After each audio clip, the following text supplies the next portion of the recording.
In the name of my ancestors, peace forever and always, and welcome to another edition of what I call the Realities Temple on Earth Internet Ministry. I am the host of this particular program, known here on social media as the mighty, mighty, mighty Angel Snub 7.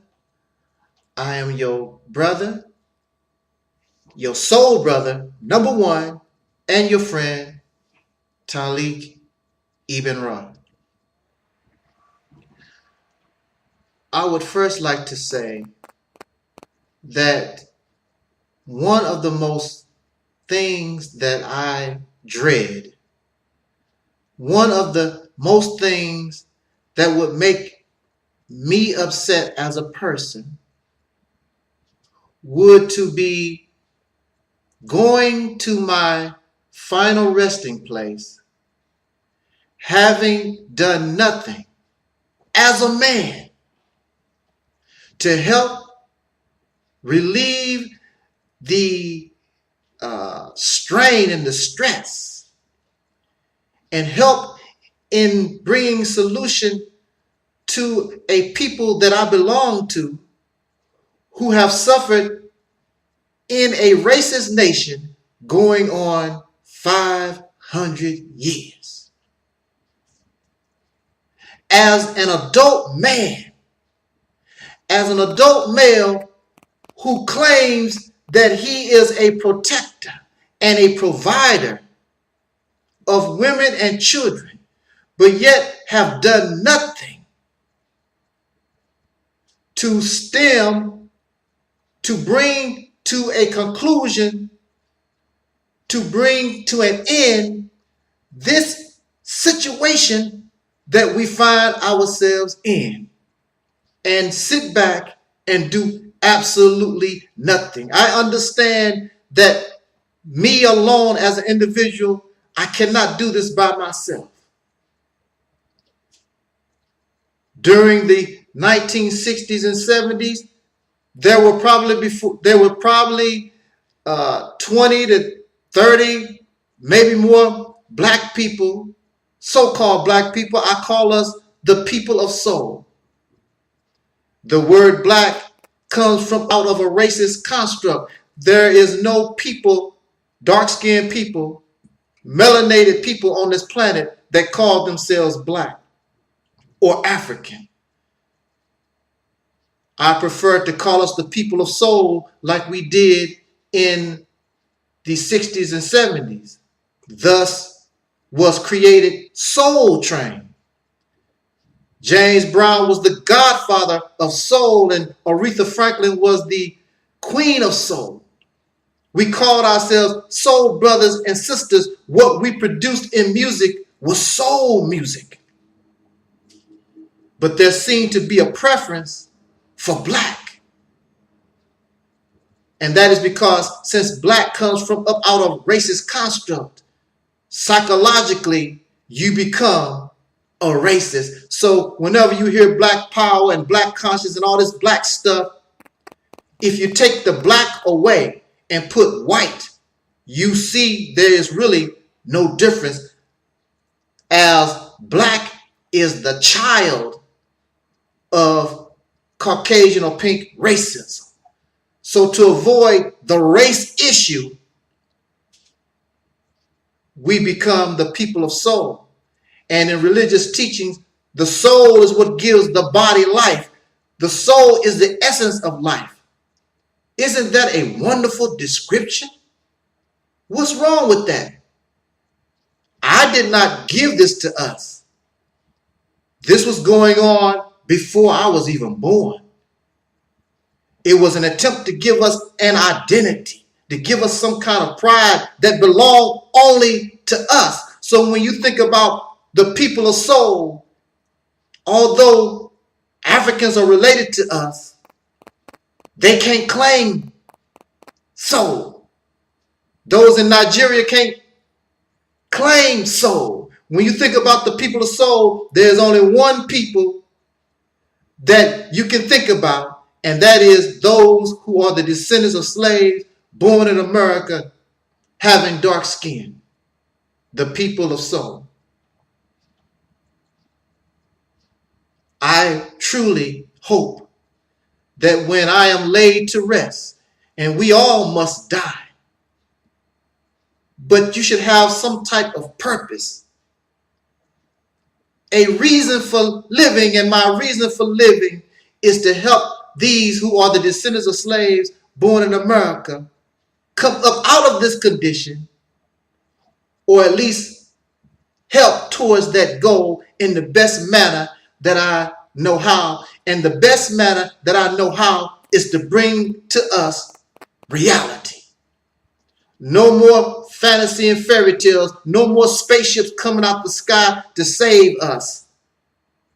No more waiting on some dead divine person thousands of years to come save us.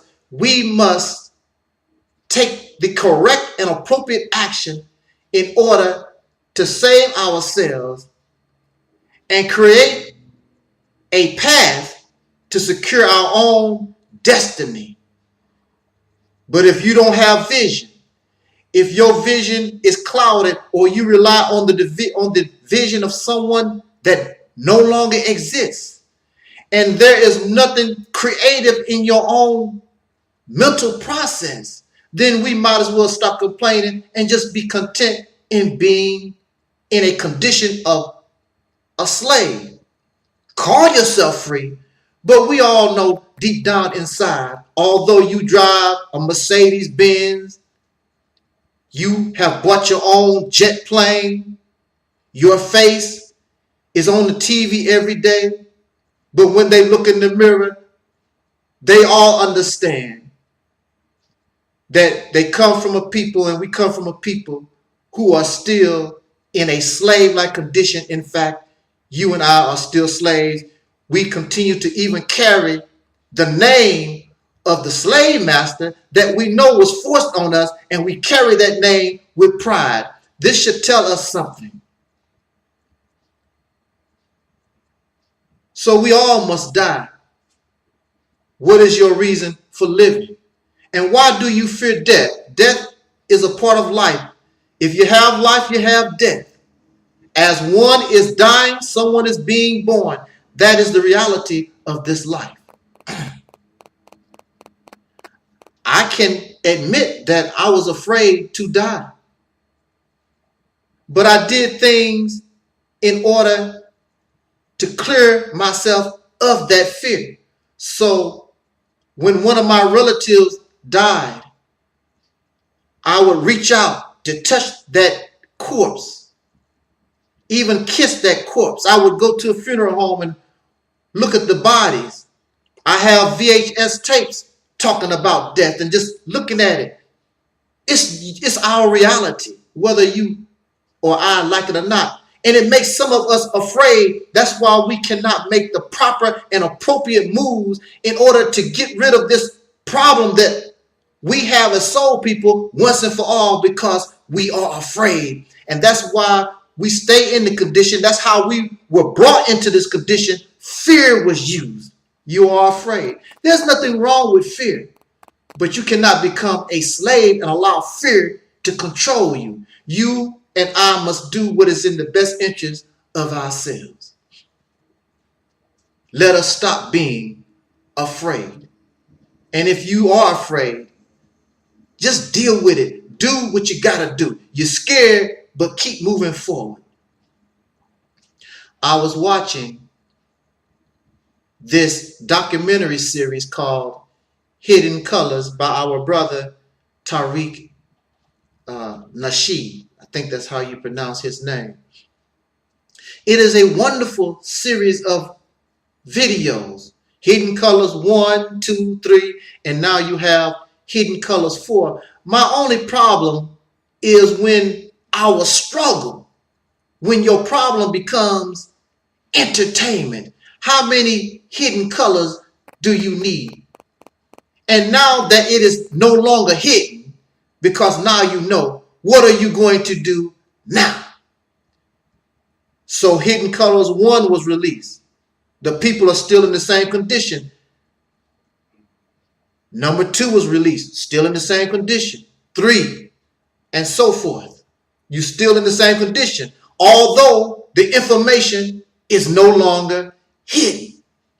You do not know how to act upon or apply the information that you have been receiving, or that information is not appropriate. It is enlightening, but it does nothing to bring a solution to the problem of these who are descendants of slaves born in America having dark skin.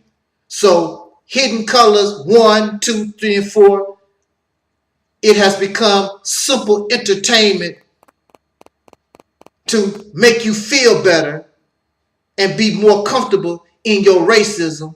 You have become comfortable slaves. Do you want freedom? Or do you just want to be accepted by your 500-year-old enemy's children? You have to make up your mind. If you are a comfortable slave, then the only thing you have to do, please, you can turn this video off and go on and do what you need to do. I want to talk to those of us who are rebels, revolutionaries at heart. I want to talk to black men, women, and children who are sick and tired. I done stood all I can stand.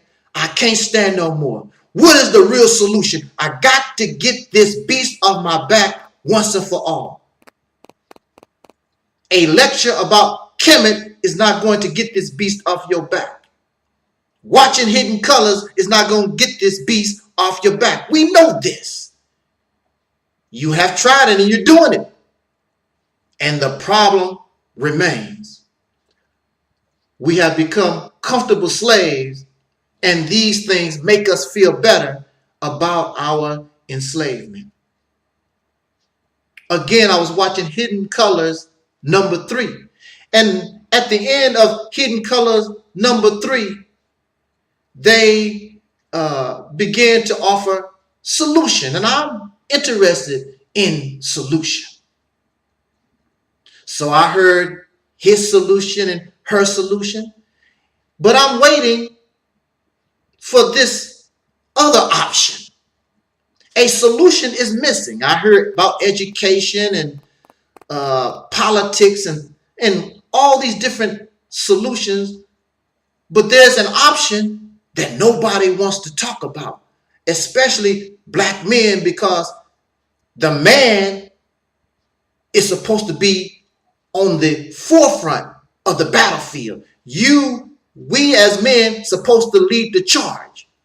And when we fall, then women pick up the flag. They pick up the gun. They pick up the bat. They pick up the knife. Then they move forward. And then even so, children, the last line of defense.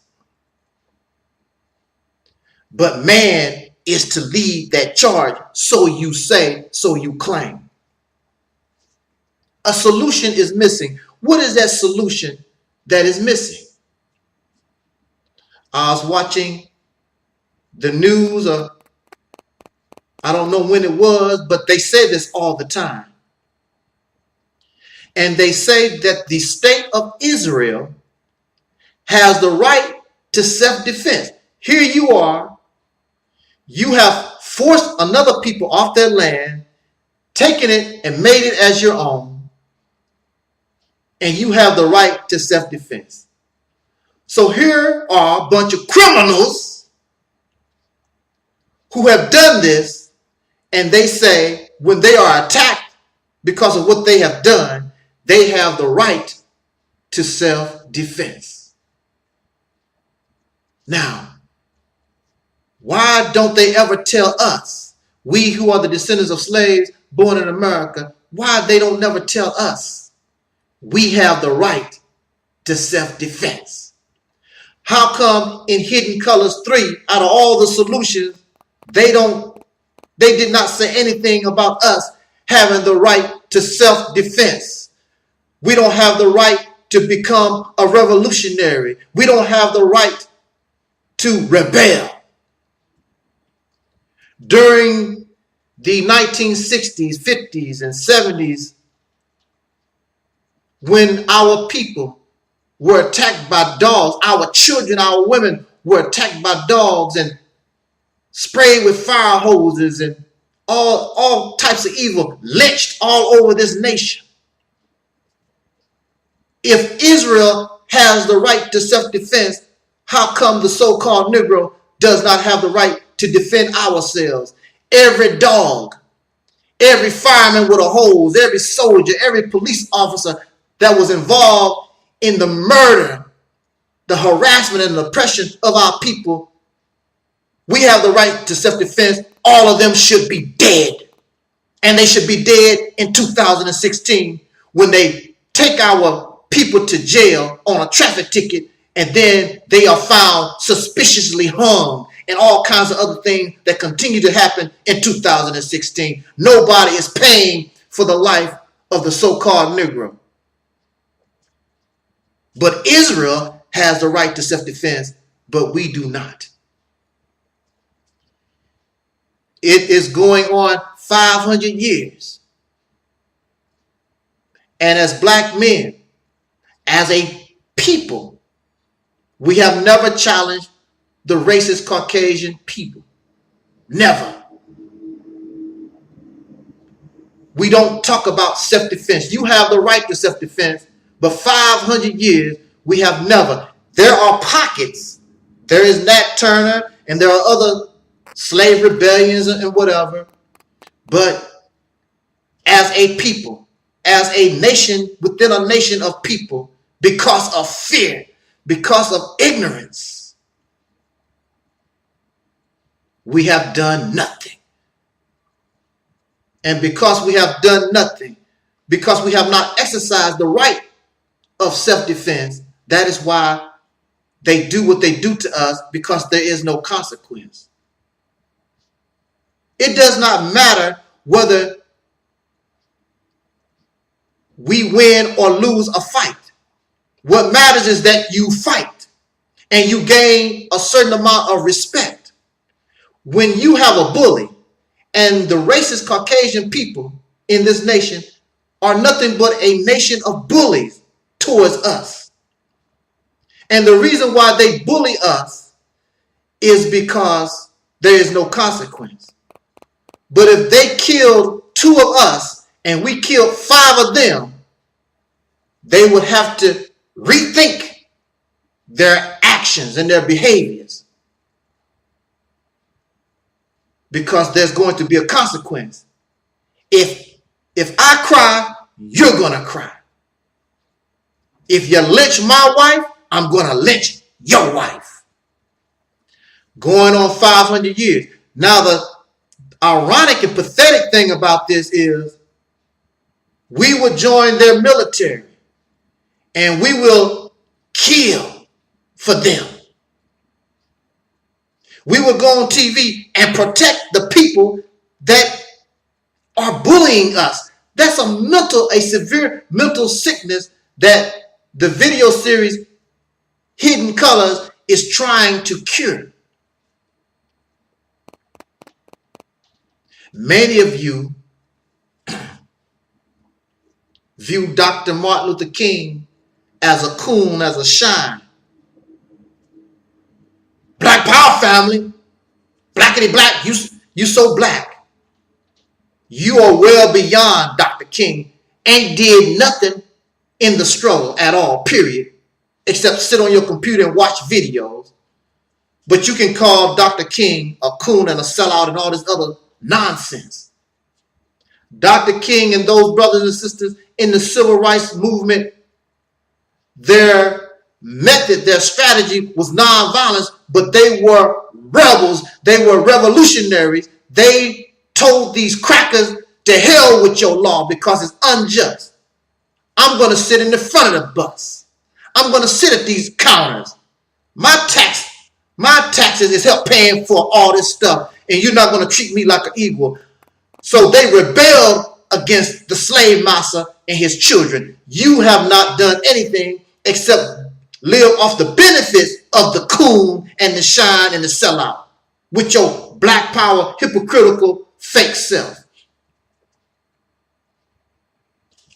And Dr. King and all those brothers and sisters during that period of time did not have social media to help them organize or do anything. And that is why you are allowed to talk all this black conscious bull crap that you talk about, because it is no threat. It does not cause rebellion. Just a bunch of people that want to sit in front of a television, go to work and come home, beat your wife, kick the dog in the backside, and watch TV. I am so happy that LeBron James won a championship for, Cleveland. Black power don't make any sense. That's why you're no threat. And you take black women, your queens and your goddesses, and you put their naked pictures all on social media, in the swimsuits and even the porn. Black power, family. Then you go home and beat her and call her a bitch and a whore. Black power, family.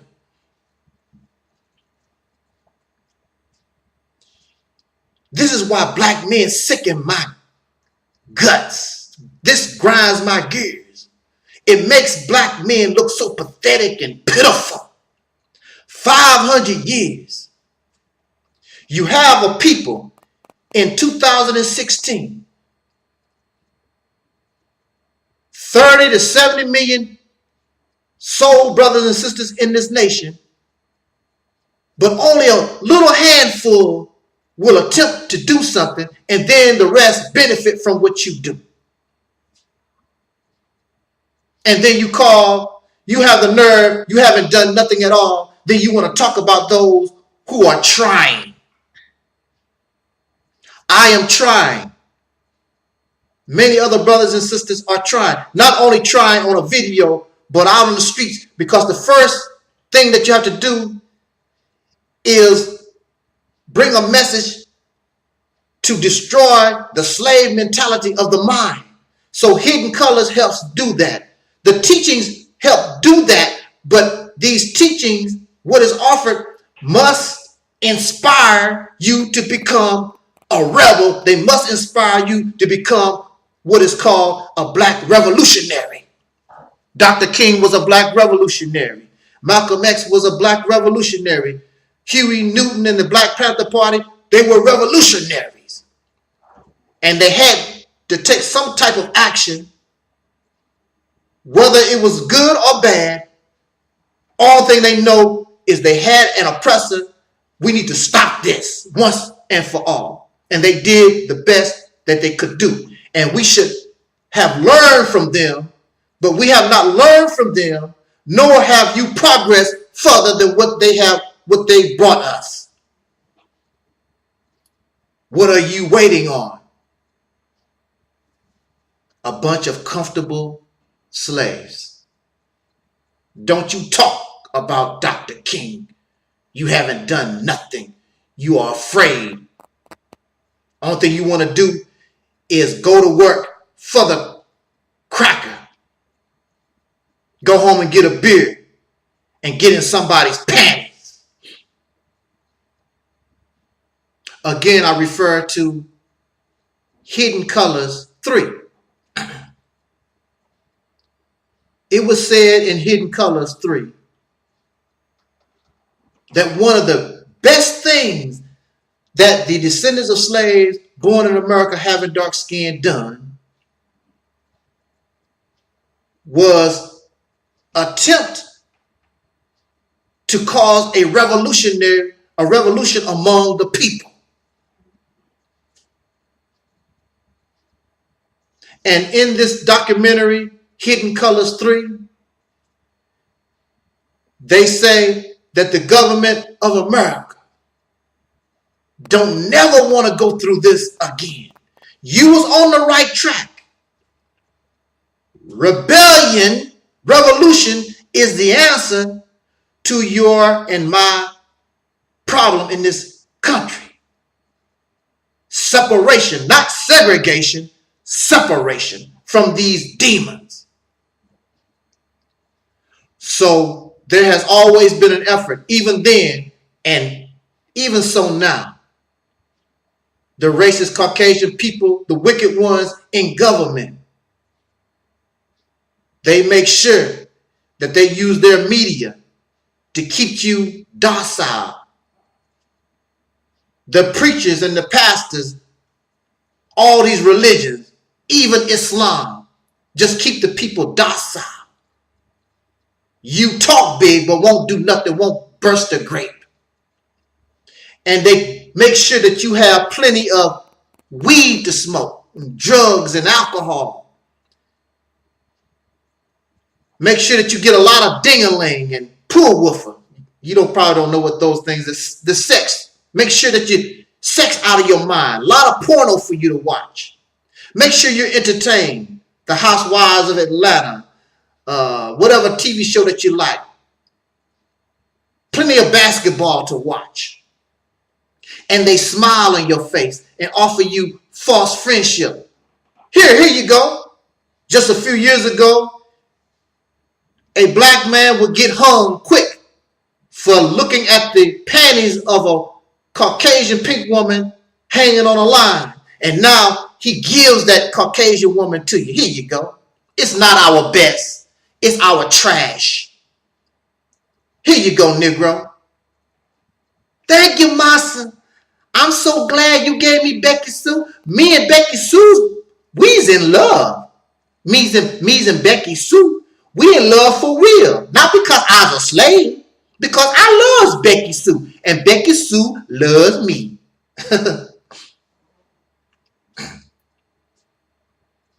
Another man will not respect you until you fight back.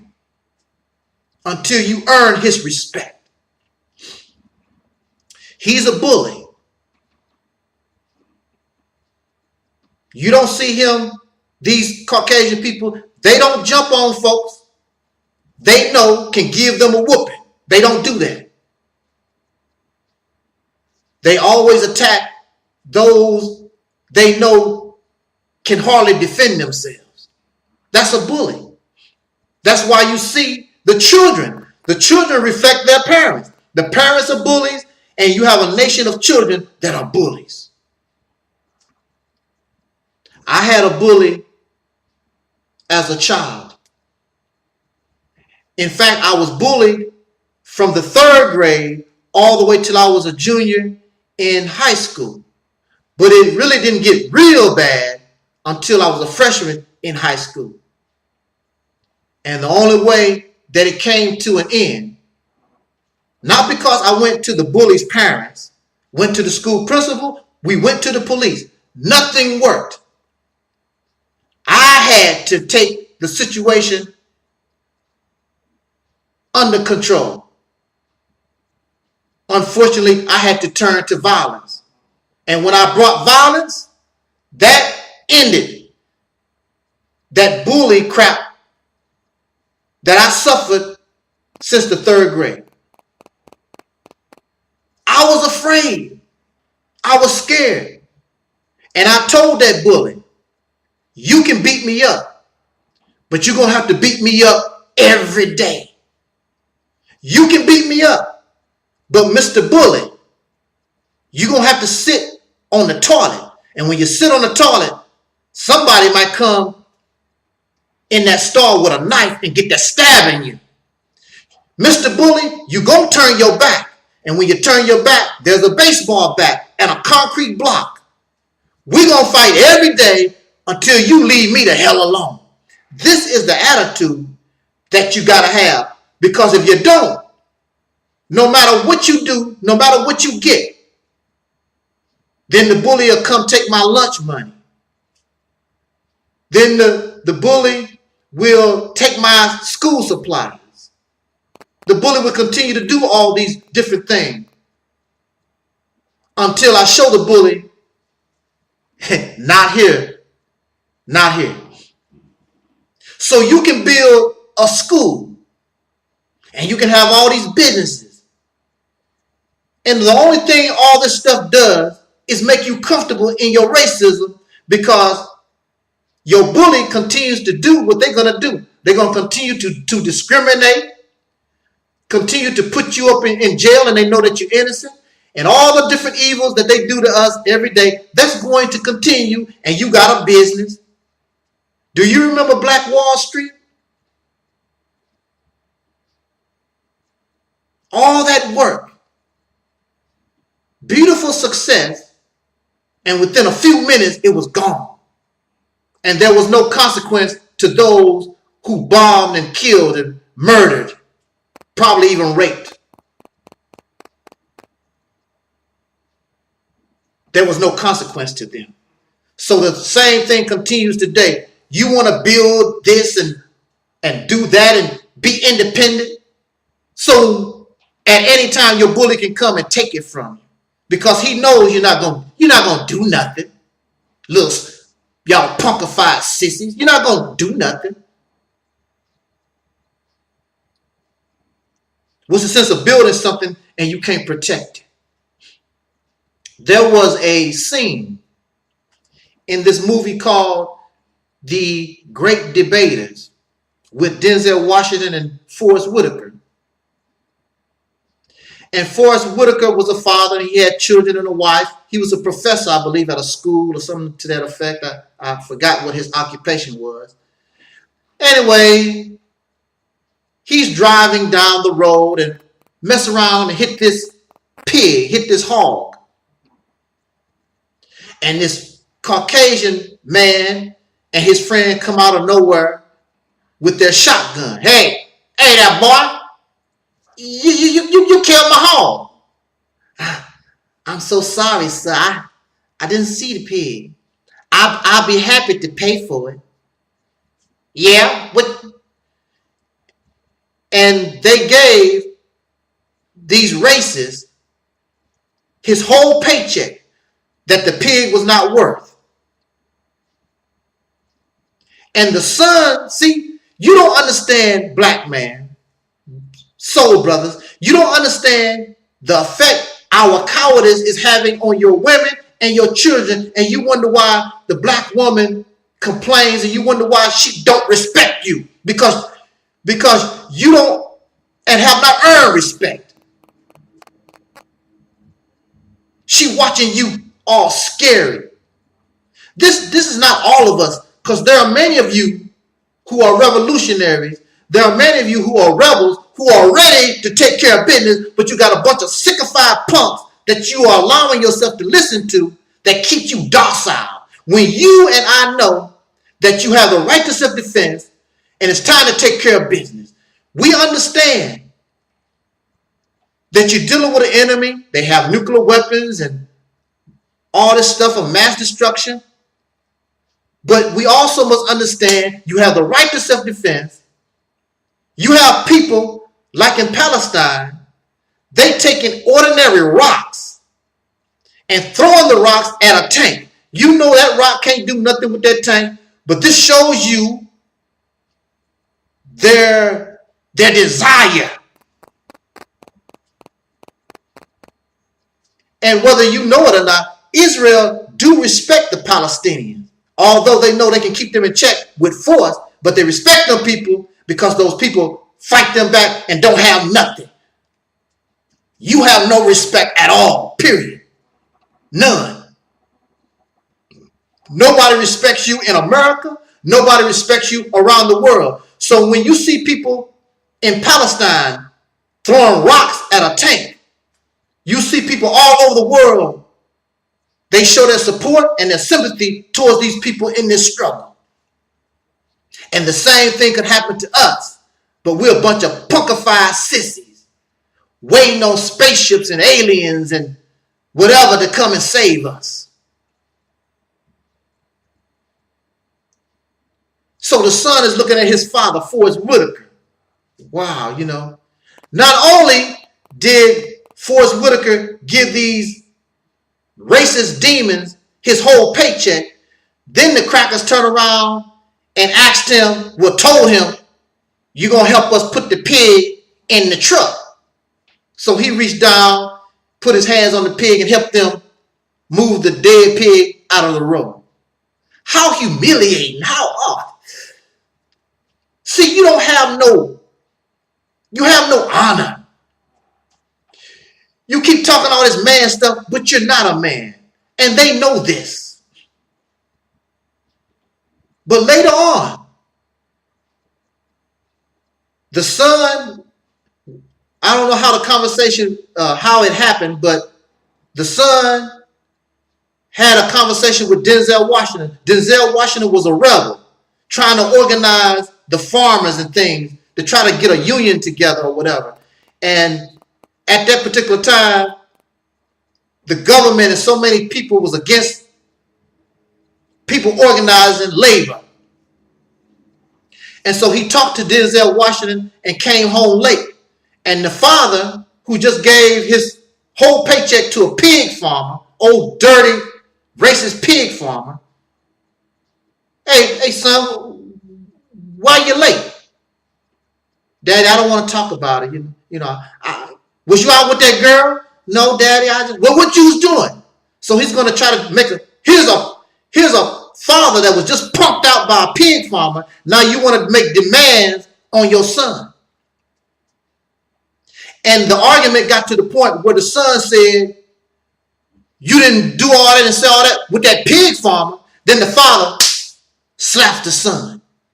See, this is how it is when we are dealing with people and individuals that suffer abuse.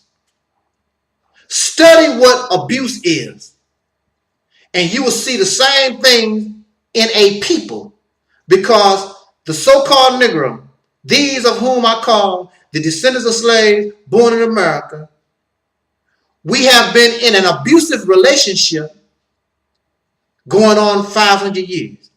And when a person is abused, I want you to listen to me now. When a person is abused, they create a world of their own where there is no abuser. They create a fantasy world. Some of them have these invisible friends. And that's what you see in the so-called black community. We have all these invisible friends. Some of them come out of space and we can do these incredible things. We are gods and goddesses and kings and queens in our mind. That's not reality. But when you suffer abuse, you create a fantasy world for yourself so that you can handle and deal with the abuse that you suffer. Another thing about people who and I know this because, like I told you, I was bullied for years. This is the ironic and sad and pathetic thing about a person that suffers abuse. They will not do nothing and have extreme fear towards the abuser. I would do nothing against my abuser except cry. Why are you doing this to me? And I was scared. When I saw my bully, I would turn back the other way and run. But now, when I got home and my mother told me to do something I didn't want to do it, here I am. Oh, I buck up, talk all kinds of big crap to my mother. I have no fear of my mother and my siblings. I would fight one of my siblings with everything that I got. We were beating you up. Why didn't I fight my bully? Why didn't I challenge my bully the same way I rebelled against my mother and would fight my siblings? Why didn't I do any of that to my bully? This is a sign of mental sickness. This is a sign of illness. Because of fear. I did not fear my siblings and I did not fear my mother. But I feared what this bully would do to me. until it got to the point where I didn't care. I did not care about dying. I did not care if he hit me in my eye or whatever that this guy wanted to do to me. I said, that's when things changed. And I did not have to worry about a bully anymore. So later on in the story, The Great Debaters, the father gains some of that respect back because his son saw him do something that was brave. They had arrested Denzel Washington and put Denzel Washington in jail. And this young boy's father, Forrest Whitaker, went to the sheriff and told him, look, you need to let that man go. And he sort of threatened him with some of the things that he knew. And that racist sheriff, you threatening me, boy? No, I'm not threatening you. I'm just letting you know there's certain things that could be told. And you might have a problem, sheriff, if you don't let that man go. And when that sheriff thought about the consequence,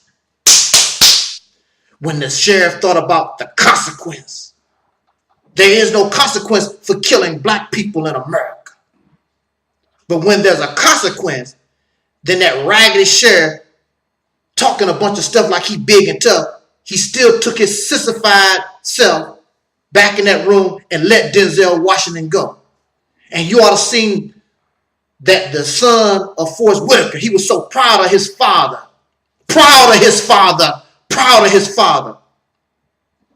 And that pig farmer was there because that pig farmer was part of that movement to unionize the people there. And then that son went to that pig farmer and told that pig farmer, you owe my daddy some money. See, that's what it's all about. It is fear that's keeping us in a slave-like condition. It's fear that's keeping you from going beyond this nation and building your own nation. Somebody give you some land. It's nothing but jungle. You have to be brave enough to go out there and domesticate that land and make it work for you. Y'all want to go and y'all want a nation where you have the internet, running water, and all the things that make you comfortable. You will never be a nation of people. You comfortable Negroes. You are afraid of these races. I don't care how big and bad they are. Everybody, everything has a weak spot. Here you are, you live in this nation. You know you are outgunned. So your strategy has to be a bit different. There will be times where you don't have no choice. You have to go for the gun. But there are many things that you can do. And the Black Panther Party was an example for the things that we could do in rebellion, in revolution. They went to the law books. Not only do you have to have soldiers on the ground, but we should also have soldiers in the law books. Make these crackers change their laws. Make them go to court. Clog the legal system up. Sue these crackers for everything. It is not too late to take these bastards to the United Nations like Malcolm X wanted to do. It's not too late. Whatever you can do, this is what Malcolm X meant by any means necessary. Bite, scratch, kick, whatever you have to do. Don't be afraid. One of our number one problems is that we don't view ourselves as a people. We don't view ourselves as brothers and sisters. And we have never done that since we were freed all those hundreds of years ago. When the slaves were physically free and let out the plantation, this group went that way, that group went another way. Some of them stayed on the plantation. They never saw themselves as a people. Nothing but a bunch of slaves that didn't know what to do went in all kinds of directions. There was never no attempt to unify as a people. So we have never been a people. That's why it's very difficult hundreds of years later to unite. Everybody is in their own separate tribes. The Hebrew Israelite tribe, the Kemetic tribe, the Black Muslim tribe, whatever tribe. I'm just an American tribe.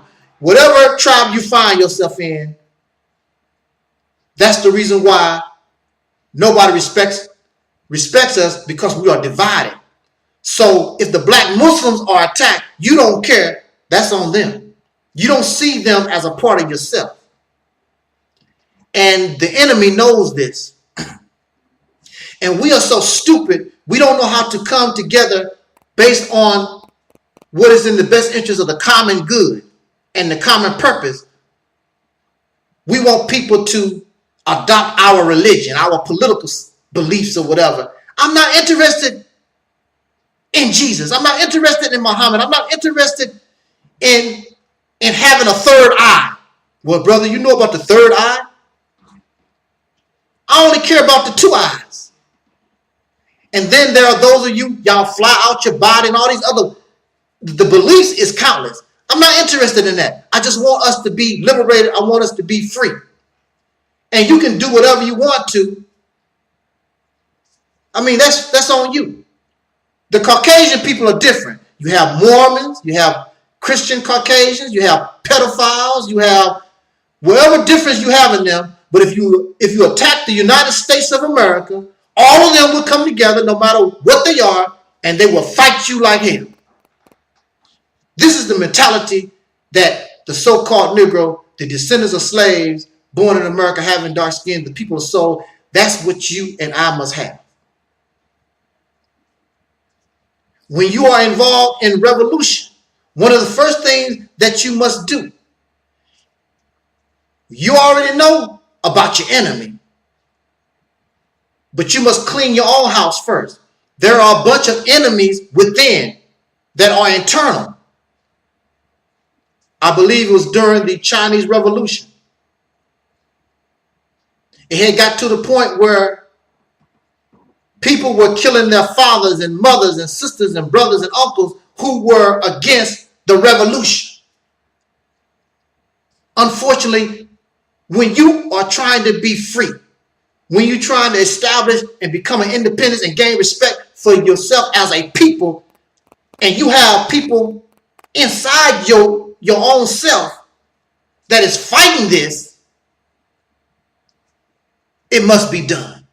So, mama, I love you, but if you are fighting against me, when I'm trying to be a man, when I'm trying to develop and build something for us as a people,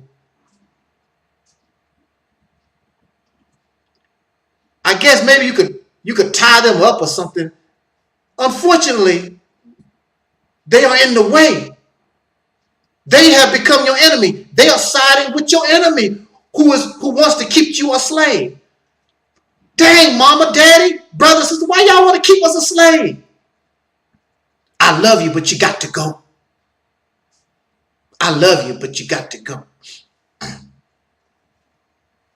What is a slave? A slave is a person that is a tool of somebody else. A slave's life only benefits his or her master. The forefathers of this nation understood that. They understood that a slave only exists for the benefit of his or her master. So here you have George Washington, Patrick Henry, Ben Franklin, and all the patriots during that period of time. And they were looking at themselves. They are fighting the Native American people, the snakes and the bad weather. They are doing all the work, but England is getting all the benefits. And they got sick of it because they saw themselves as a slave. Unfortunately, they didn't care about the feelings of other people, so they forced themselves and made slaves out of other folks, which is ironic. And they are still paying for that till this day because they won't be open and honest with themselves about the situation, the reality of the situation that they are in. But George Washington, Patrick Henry, Ben Franklin, and these guys, Thomas Jefferson, and the nation itself, the majority of the nation, was sick and tired of doing all the work and England getting all the benefits. And then, of course, it got to the point where something kicked it off. And, of course, the Revolutionary War began. And it went on for years. It went on for years.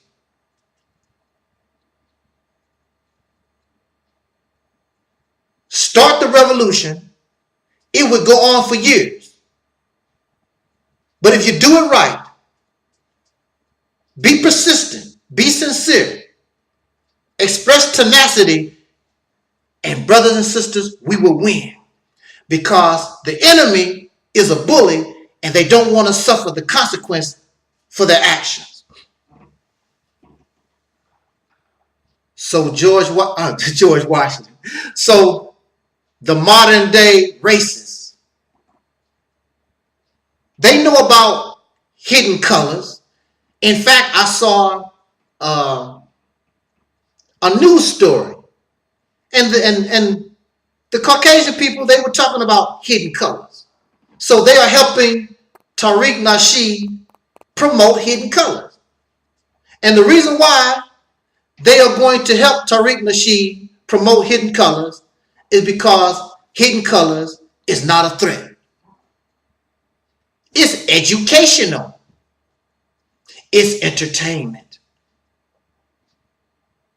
That's why the enemy will help you promote hidden colors. And they know that there was a Hidden Colors 1, a Hidden Colors 2. It did not do anything to inspire rebellion or revolution. It's not a threat. You have brothers and sisters that keep you docile, that keep you a comfortable slave, that keep telling you these fairy tale stories about you a god and a goddess, but you have no power. You a king and a queen, no country or nation to rule. You the original man supposed to be the best, and you are at the welfare office getting food stamps. And you've been in this condition going on 500 years, but you are melanated, and that makes you special. But yet and still, your special ass, well, you special. You are mentally retarded. You belong in special ed. That's the only special that's about us. And you are especially afraid. You are especially in fear. If you're not talking rebellion, if you're not talking revolution, and the only thing that you're doing is keeping the descendants of slaves born in America comfortable in racism, you really need to shut the hell up. There's no place for you. However, now, if you want to be a good slave, and there are some of us who will admit, I don't care, man. Well, I'm just living my life. If you call me a good slave, well, I just be a good slave. Okay, if you could admit and confess that, what can I say to you? You're a comfortable slave. You have accepted that. Cool. There's nothing I can tell you. But there are so many of you who claim black revolution, power, and all this, the white man is the devil, bang on that beast, and all this other stuff that y'all be hollering about. But you're not going to burst the grape. The only thing you're going to do is go to the next lecture. What lecture did black revolutionary or any revolutionary, what lecture were they going to? The only lecture they was going to is meeting in secret to plan the action against the enemy. That's the only thing they want to hear. They don't care nothing about Well, you know the mothership is going to come and drop bombs. And brother, if you study, you can fly out of your body. So when you fly out of your body, I'll kick your body off the table. So while you waiting on spaceship, the American government waiting to shoot the spaceship in the backside. And these aliens and whatever, all this crazy fantasy stuff, because you and I, we are the people of abuse, living in these fantasy worlds. Do we really need black conscious teaching? You really don't need black conscious teaching. You need to understand who you are and what we become. These black conscious teachers trying to make you into something that you never was. You an Egyptian. And you are this and that, you know, the tribe of Shabazz. You don't know nobody from no tribe of Shabazz. You don't know nobody. You personally don't know, have never known a Hebrew Israelite or nobody from Kemet. All this fantasy stuff that y'all come up with. You don't even know your history in America. But you can tell me about what somebody was doing 5,000 years ago. The only black conscious teachings that you really need is understand you're not a European and you're living under oppression. Really, that's all that you need to know. All this other stuff and all this extra curriculum activity, you really don't need. All thing I need to know is I'm not a European. These Europeans are my enemies in here, unless they can prove they are not an enemy. And they are oppressing me. And I need to get this sucker off my back once and for all. That's all you really need to know. And you become a rebel, you become a revolutionary. And once you get this sucker off your back, then you use your creative mind. Actually, you use your creative mind in the process of dealing with this beast, and you use your creative mind, your imagination, to produce your own vision, use your own imagination to produce your vision for the destiny of your people. All this other stuff is extra curriculum activity, and we have to learn not to pull the cart before the horse. You put the horse in the front and the cart comes last. Food, clothing, and shelter must be secured before how a school or you must protect whatever you build. You must form a military, be able to protect what you build. You must form friendships that can help you do these things. That is why Fidel Castro, even though he's on a small island, he connected with Russia and China and these big guys to help, so that he could find somebody to help him protect his nation. And then he sends his soldiers to South America, whatever. You know, you have an alliance. You help. I'm a little guy, but I do whatever I can. If you give me a little protection, give me a little help, big fella. We shouldn't need that. We live in the house of a big guy, but this big guy is a bully, and he's our enemy until proven. Maybe we can do something to change that. I really doubt it. Try it. But when it's all said and done, we must become rebels. We must become revolutionaries. Otherwise, we will remain in this horrid condition, and it can even get even worse. And as a man, how can you live knowing that your children will continue to live this way? Jot down your comment. Let's talk about this. Your brother, Angel Snubbed Up 7. Like Don Cornelius say, until next time, love, peace, and soul.